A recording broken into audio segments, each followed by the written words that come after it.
I said, you know what? Just because, one more time.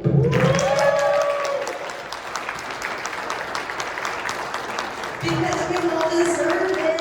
Yeah. Welcome to Days Vegas. So happy to have you here for this run of the convention year. Okay, guys. So I'm going to begin this. I want to discuss and ask you guys how you got started in the craft of acting. Give me your acting journey. Long story. How I got started. Well, let's see. You want to go first, Gaylen? No, go ahead. Oh, okay. The first play I was in, I played a woman in a French play in French. That was in high school.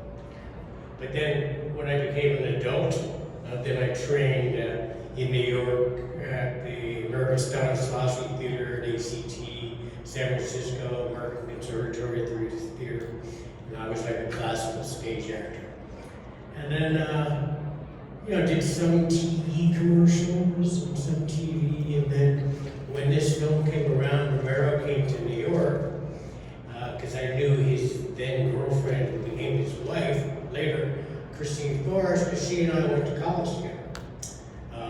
And that's how I got introduced to George, and he auditioned me, and everything was like history after that. He was a great man, George. What else you want to know? Is it on? Yeah. My first role as an actor, I played a chicken. So I can only go up, right?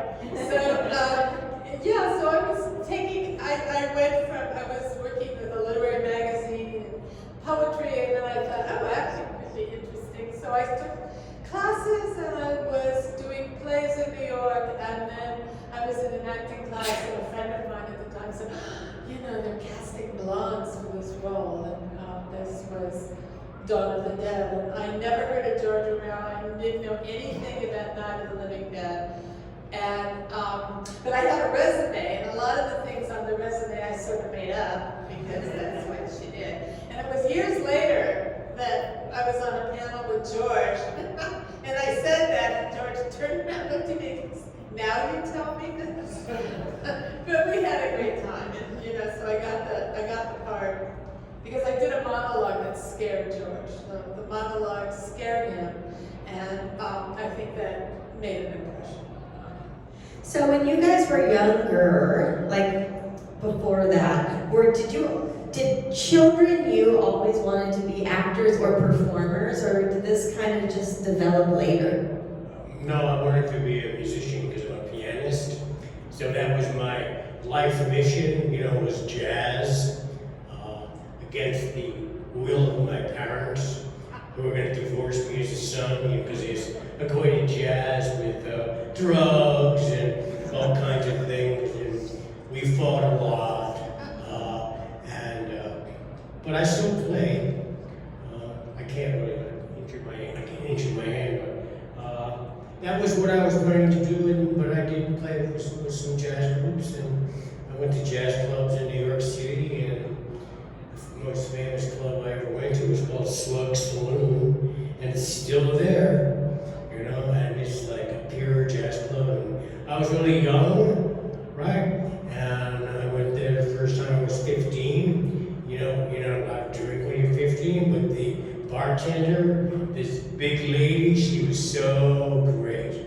And she served me and my friend, and served us whiskey and vodka, and she didn't give a damn if we were the right age or not. My parents never did that. I went a few times, but that was my dream at first. Yeah. What about you? No, never wanted to be an actor, but I knew when I wanted to stop. Yeah. I remember that was when I was getting very wet in the beach show on the beach, and that's when I saw George sitting there aside, cross-legged in a parka, very dry, and I said, I think I'm going to be on that other side of the camera. That was that, yeah. Oh my gosh. What did you want to be when you were a baby, when you were a child? Ballerina, doctor, what? Who knows? Yeah. All right, so let's go on to Dawn of the Dead, iconic film.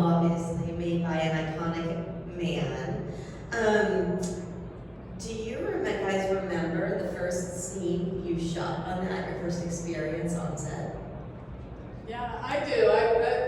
The first scene that I filmed was on the rooftop where we were shooting. I was supposed to be shooting zombies, and we had, of course, blanks in the gun, thankfully. And I remember, so George said action, and I was shooting this gun, and then I heard cut, and then Mike Gornick, who was the cinematographer, screamed and said, "Tell her not to point the gun at the camera."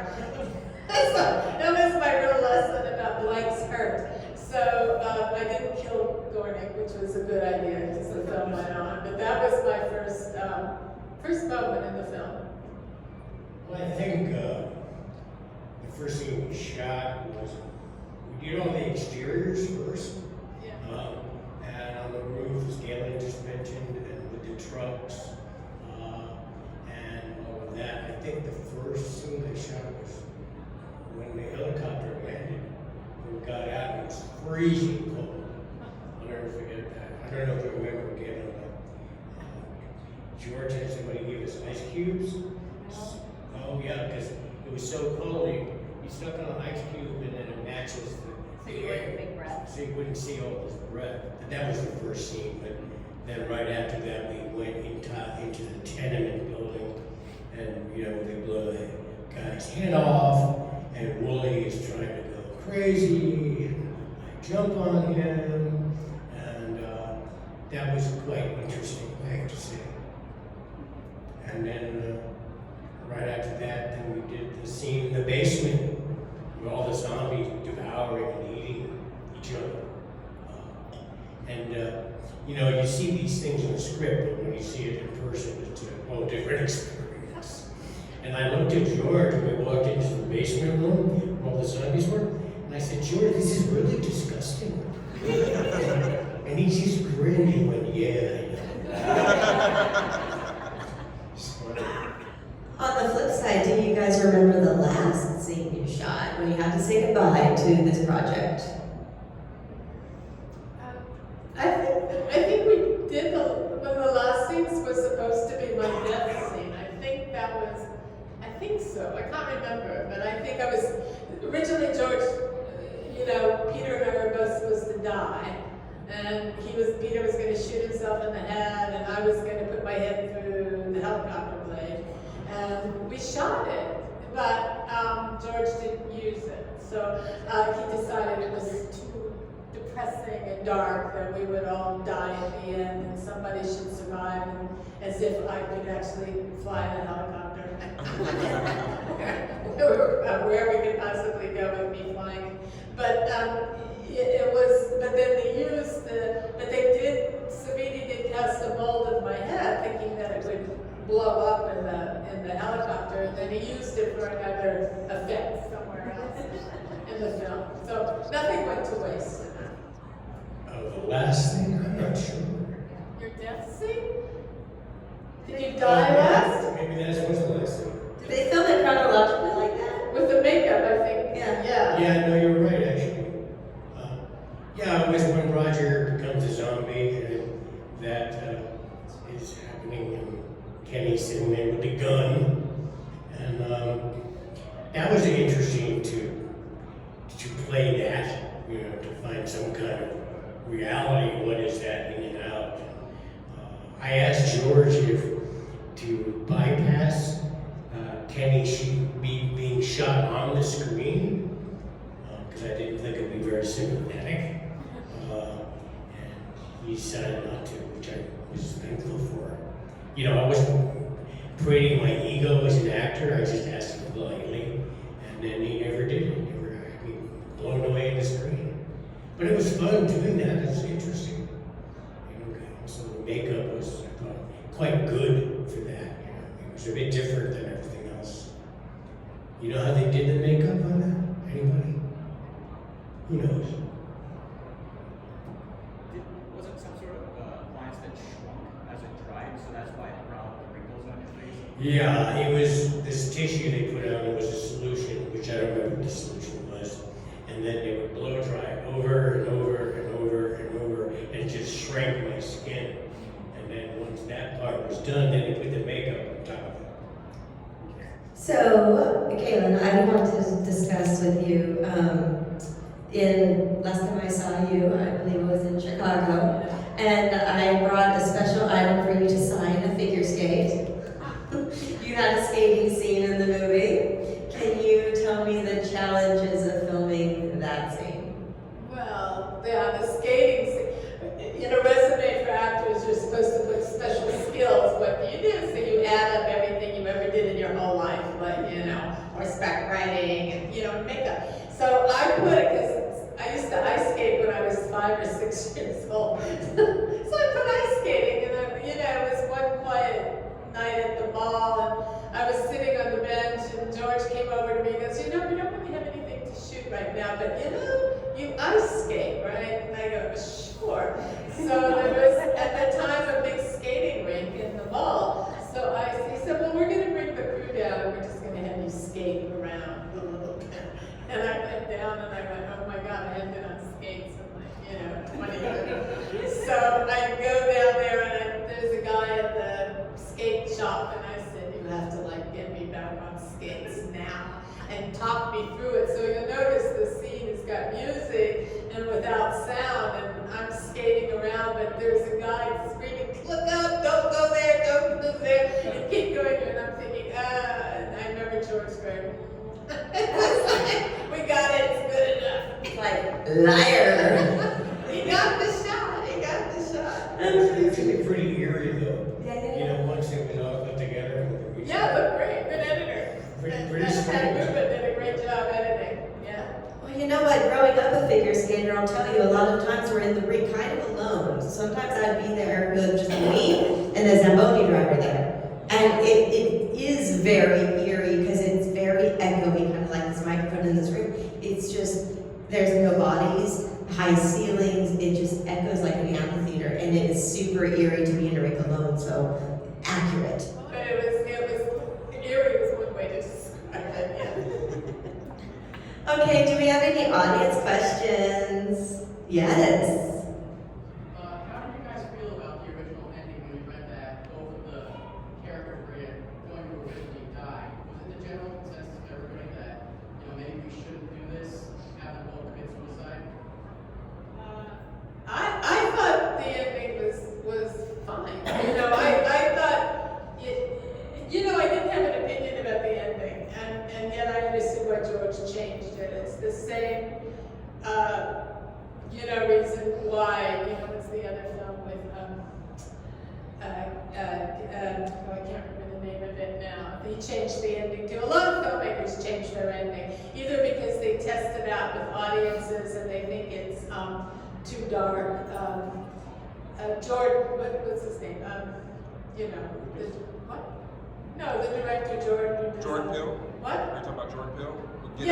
Yeah, his first film, he changed the ending because he decided that somebody better survive. But the original ending, the cops would come and they would kill him. What was the film's name? Get Out. Get Out, yeah. The original ending was perfectly logical that, the one African American left standing with all the white suburbans dead would be shot. And it made a lot of sense. And then, he tested it and it was like, it's not going to happen.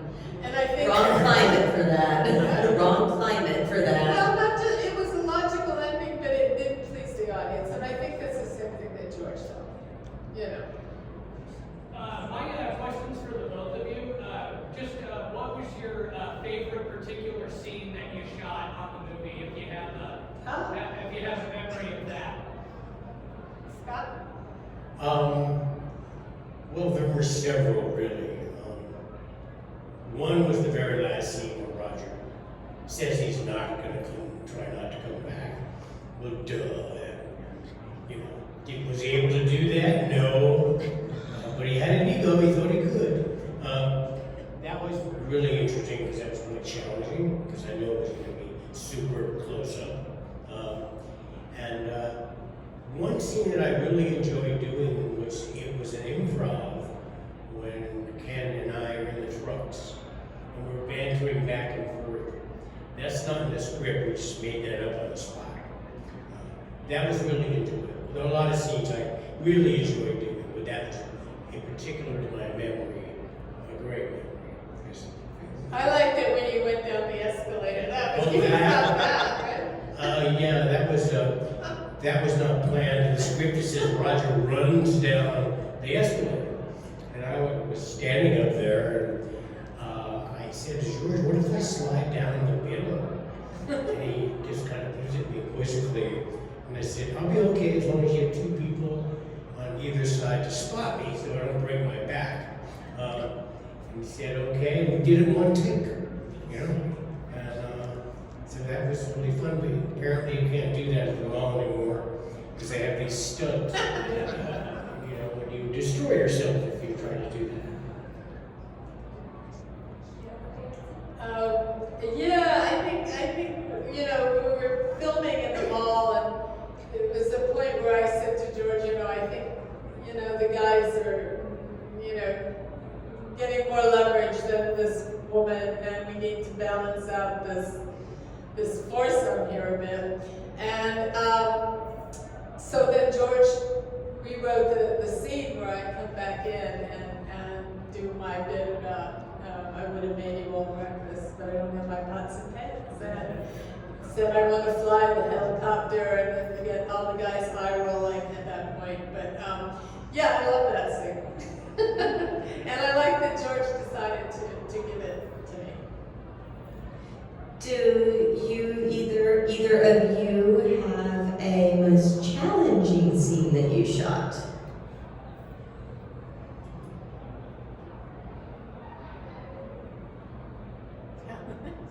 Well, probably just on a production level, challenging, not really emotionally, but was hitting certain marks, running particularly fast, and having to hit the mark and being completely relaxed doing that, pulling the gun, aiming it, knowing that it's going to be correct for the camera.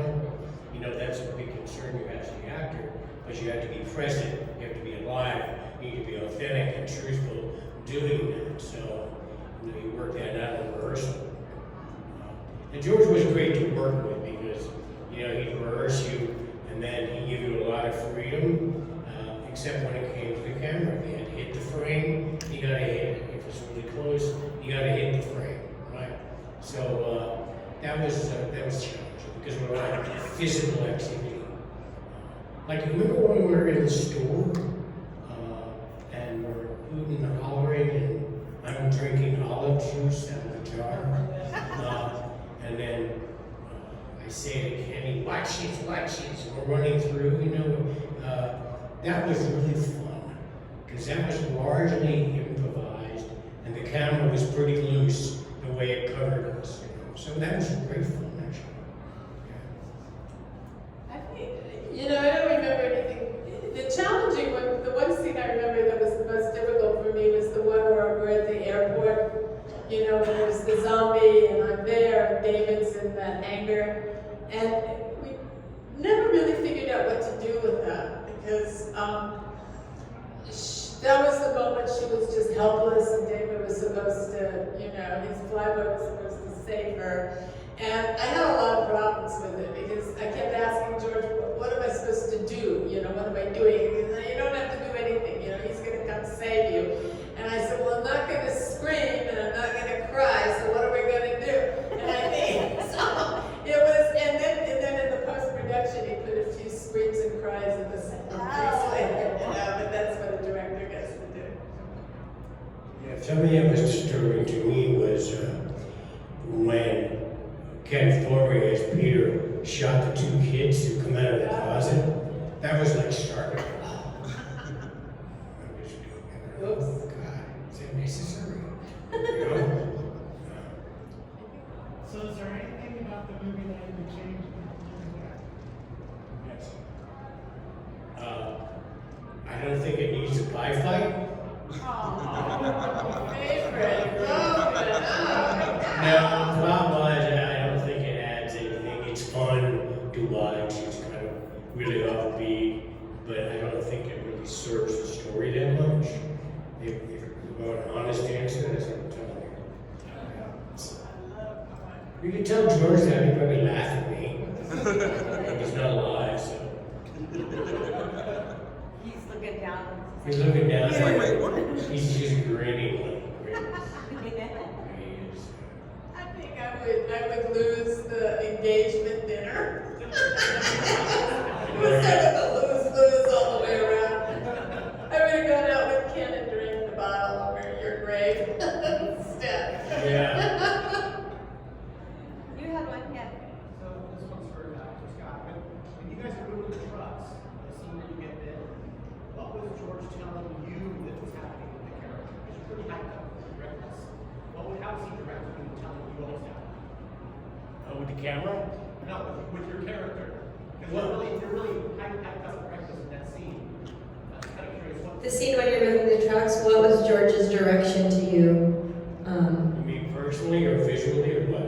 All of it, like for your performance, because he said you're very hyped up. I knew what the camera was, and I asked him, what the shot was going to be. It's a collaborative thing between the director and the actors, and whatnot, and how much I could move or not, and that was really kind of about it. He just gave me free rein to play it as I saw it. It's pretty clear in the script what's happening to Roger there. Step by step, he starts to kind of lose. He becomes unhinged because he prides himself that he can handle any situation. Well, he was wrong, and he overtakes it. He can't handle it. He starts making stupid mistakes. Right? Just bad life. I don't know if that answers your question. For that scene, I thought you were just too good of an athlete to get bit by a zombie that way. I wasn't very fit then, I must say. I would have liked to see, like, maybe you on the roof, like in the motorcycle game, maybe you got a shot from the turn. That would have been the line. Well, you'd have to talk to George about that. Well, there is a script that we have downstairs, which some of you have probably seen. It's about 247 pages long. That's not the shooting script, ultimately, which was short. So there might be stuff in there that you might enjoy.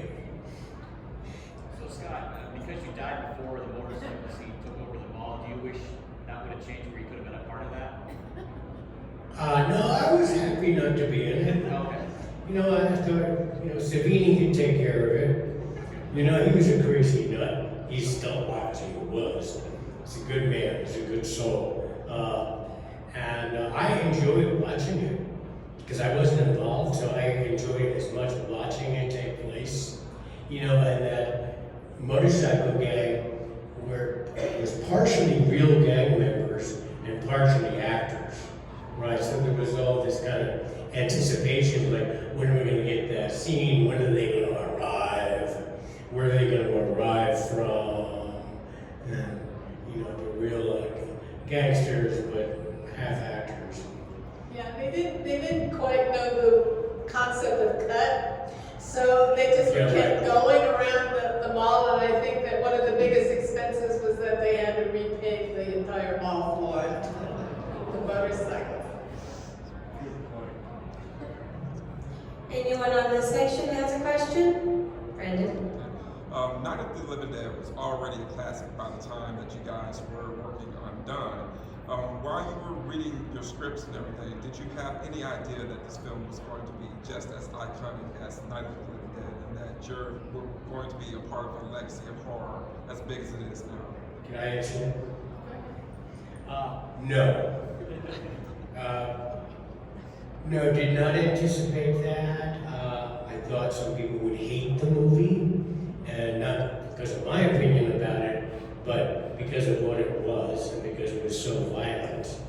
And some people in the film industry did hate the movie, but ultimately it transcended beyond that. I'm not sure if I'm answering your question. Oh, no, I was just saying, did you know how iconic that it would be? No, and neither did George. George didn't have any idea either. And remembering the budget was still extremely low. I mean, it was made for under $2 million, the whole thing, easy. And when it was released, they had to release it without a rating because they didn't want to get an X on it because of the violence. So they ended up taking it to a no rating. which meant that it could only go to a certain number of theaters that would show it. And I think initially, I think it was Roger Ebert who really became a huge fan of the film. But they had a tough time. And then all of a sudden it turned around. But I think George was surprised by it too. Yeah, I think so. Can I ask them a question? Because it kind of segues off what Gaylen just said. What I'm really curious about is, let me give you a question. Have you seen the film like many times? Yeah? It's like really popular to you? Okay. I'm always interested in terms of, from your point of view, what is it about this film, because it has such longevity, right? Which was totally unexpected, that has hooked you into the movie. What is it? You know, the gore is obvious and all of that, but what is it about this film that either haunts you or connects you to the film over time? For me, when I was a kid, I stumbled on Dawn of the Dead on television in the middle of the film as a kid. And I'm just seeing the mall setting, and it was right when the mall is getting breached by the gang and everything. So the zombies are let loose and everything, and it's just absolute chaos. And I'm just like, what exactly is this? But as a kid, I'm seeing you all run around in the mall, and I'm just thinking, wow, how cool would that be to just let loose in the mall after hours and just have, you know, my say-so of doing whatever.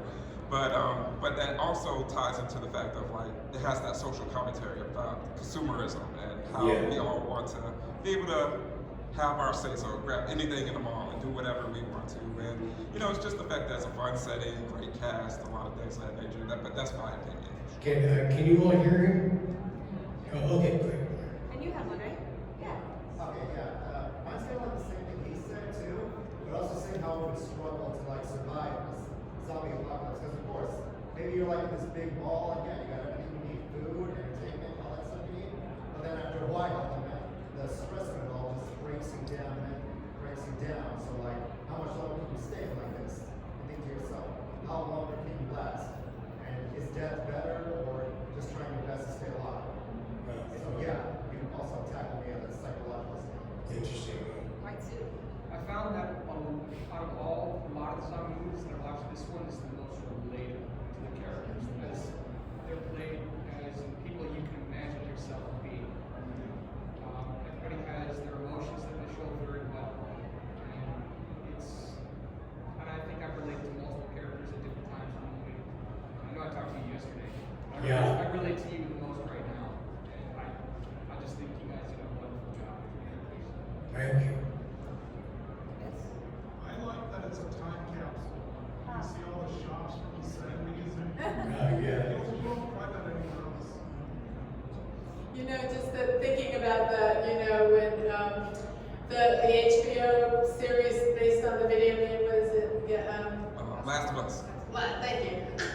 Because if I don't have my phone to Google the name, you know that? Do you know the episode where the two girls go into a mall, which was really an homage to George? They couldn't find a mall to shoot it. There was no mall that looked like it, and either they were very high-end or they were decimated, you know? So they had to spend a lot of money to create the virtual mall that you see. It is all virtually done. Just answering your question, I think that. Can you talk a little real loud? Be louder, please. Answering your question, the idea that like rewatching this movie last week, I think one of the lines that really resonated with me this time around was that they said there's teams of bad guys, but in reality it's a shit situation, and you guys are just trying to survive. And I find that interesting that like they would view themselves, or at least Ken's character would view himself as being bad when all they're doing is just trying to find safe places to live. Yeah. I think it's just because the movie has a lot going on.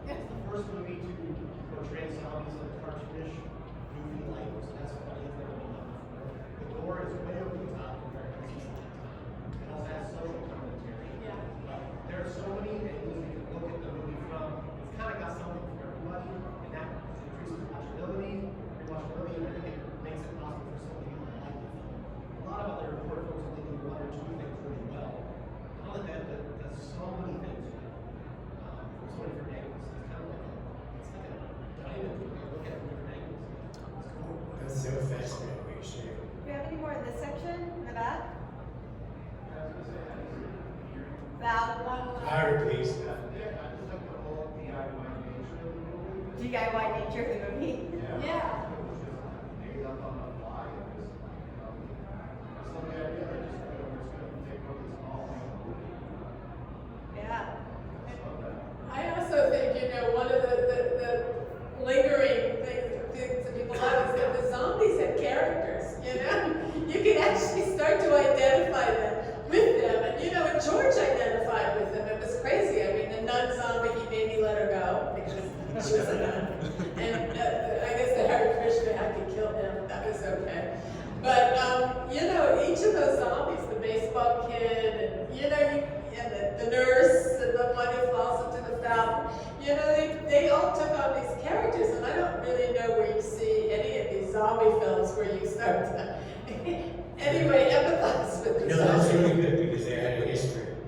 Yeah. They could, from not only what they wore, but how they behaved, they had a backstory. Yeah, and then they came to the mall, just sort of, They that's came to what the they mall. remembered,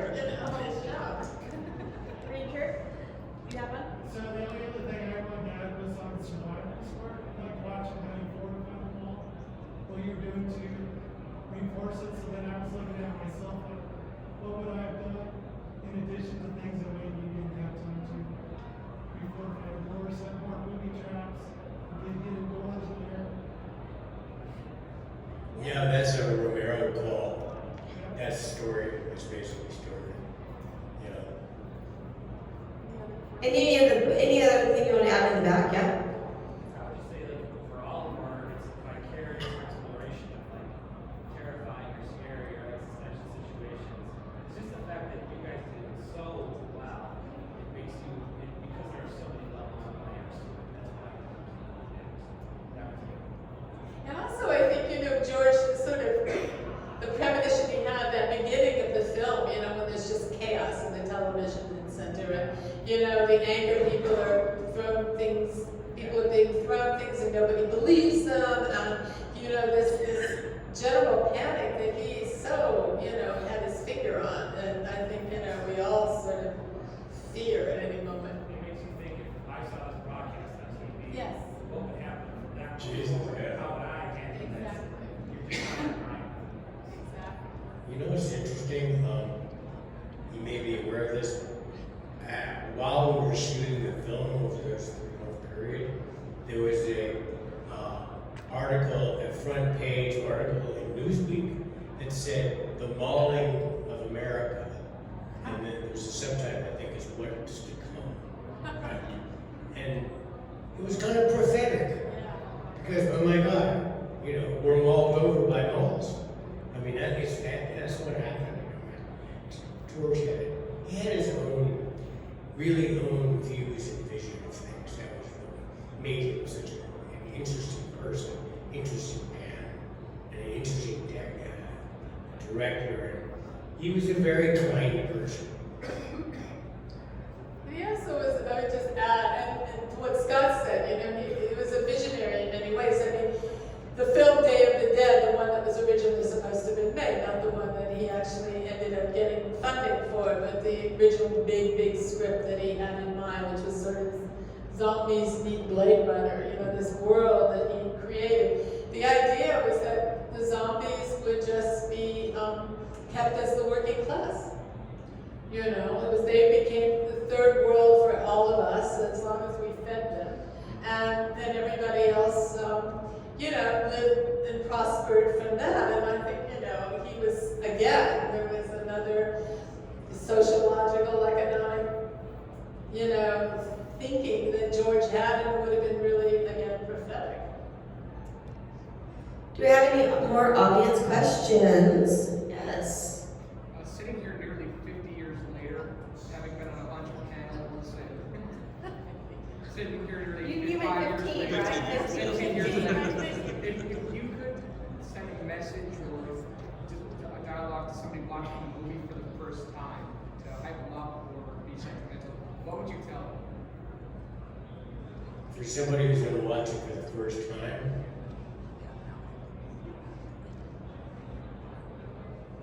well, two things come to mind. Which is just take the movie as it is, whether you like it or not. and just think about what it's trying to tell you. Just think about that. Is it trying to tell me something? Is it not?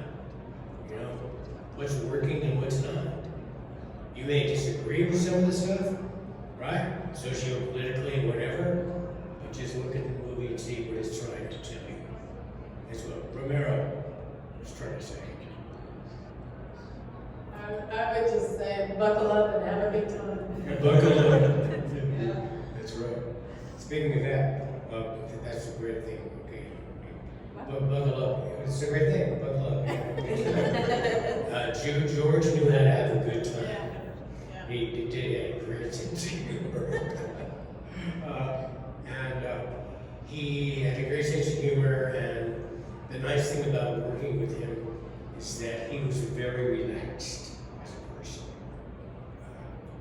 That's because he was very efficient in the way and had a clear vision of what he was shooting, because he was really prepared. And when you're really prepared as a director, you can breathe more easily, and then you can play more. Does it make sense? Yeah. And that's why he was so great to work with. Yeah. So, for both of you, what have your family members said about you being down the children or spouses or, you know, Can I answer? and your parents? What do they have to say about it? Go ahead. My grandmother, she wanted to go to the premiere in New York City. And I said, Felice was her name, I said, you do not want to come to this movie. And she's a very sophisticated New Yorker, right? I said, no, dear, I'm going to go because you're in it. I said, no, I don't want you to go.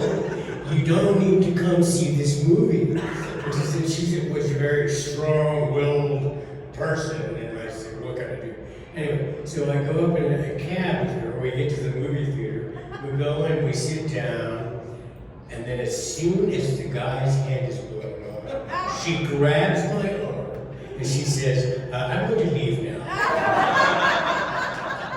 And I took her out to the cab, and I just said, I told you. That's funny. I remember when my mother was living in Indianapolis and my sister was, she made my sister take her, and I think my sister was going to kill me. But my mother sat through the whole film. Oh yeah, my sister was going to kill me, but my mother just sat, she didn't say a word about it, you know. That was yeah. Oh, can I tell a story about George? Yeah. Just kills me. Because you don't know George's influence on people until you meet whoever they are. Okay? So there was a big event at the Motion Picture Academy in Beverly Hills. It was some years ago. And George was the key speaker, speaking on the state of the horror film and the horror genre in America, in the world. You know, this is sometime after dawn. And I'll never forget this. We're outside smoking a cigarette. Yes, I do smoke sometimes. And George is smoking, and George Lucas walks down the sidewalk, and he goes, George! Oh my God, it's great to meet you. You know, and he's acting like a 17-year-old teenage fanboy. I'm not kidding. You know, and this was just the greatest thing to see. I'll tell you one more story like that. Please. About Ken Foray. Do you know anybody know who Bob Fosse is? No? I'm the only one? Yes, yes.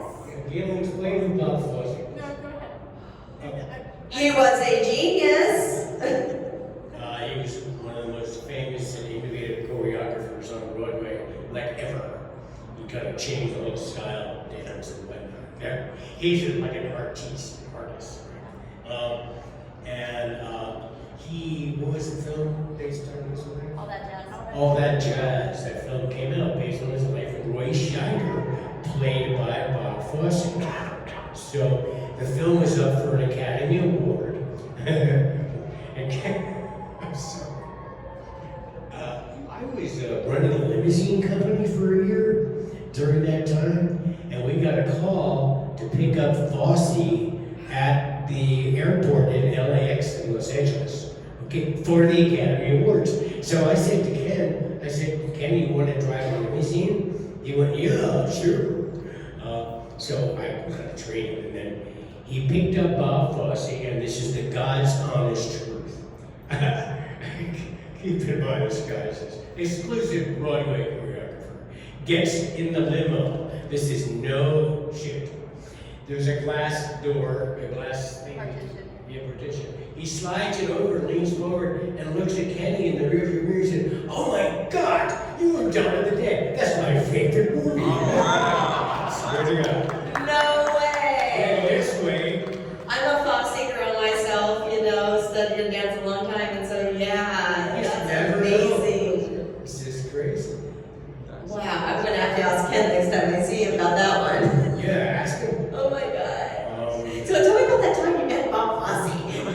I know a congressman in a Democrat congressman who was running for re-election. I was media coaching him. He was an avid fan of Dawn of the Dead. Wow. Yeah, That's all great. over the world. You know, I met people that, you know, I had no idea that they even like, you know, and they knew about the film. It was amazing.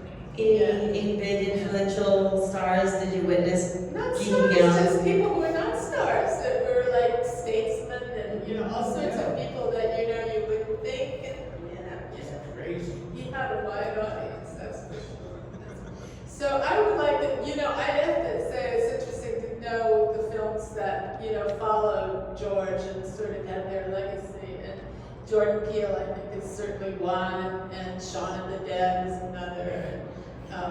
28 Days. Anybody see the new trailer for 28 Years Later? Did you see it? No. Oh my God, I was scared to. I mean, that was the most brilliant. Have you seen that trailer? It's the most brilliant trailer I've ever seen ever. Yeah, I think it's summer days, right? But I mean, those films. I mean, those stories and The Last of Us. I mean, I don't think, you know, certainly Return to the Living Dead, you know, all of those, but. Yeah, and they wouldn't exist without George. So to wrap us up, I want to talk to you, Gaylen. You have mentioned the last few times about Tina Romero's upcoming project. Can we talk about that? Give it a little plug, tell people what to watch out for, all that? Yeah, Tina Romero, George's daughter, had been developing a film script for quite a long time. I think George even had a look and you know, gave her some advice about it, but it was very much Tina's, and she filmed it. She got the funding and she filmed it, and it's called Queens of the Dead. Anyway, it's really going to be a great film, and I don't know when she's releasing it, but it's zombies and drag queens. And I don't want to give away any secrets because it's really different than what you've ever thought of, but she's got a great cast. A lot of really super actors are in it. I'm not going to tell you anything else, but if you get it, whenever it's released, I think you're... Put it on your radar. Make sure you know about it and see it and support her. Of course, obviously, you got to continue the legacy, right? Yeah, well, she went to NYU Film School, one of the best. You know, she's no dummy. Yeah. All right, everyone, please give it up.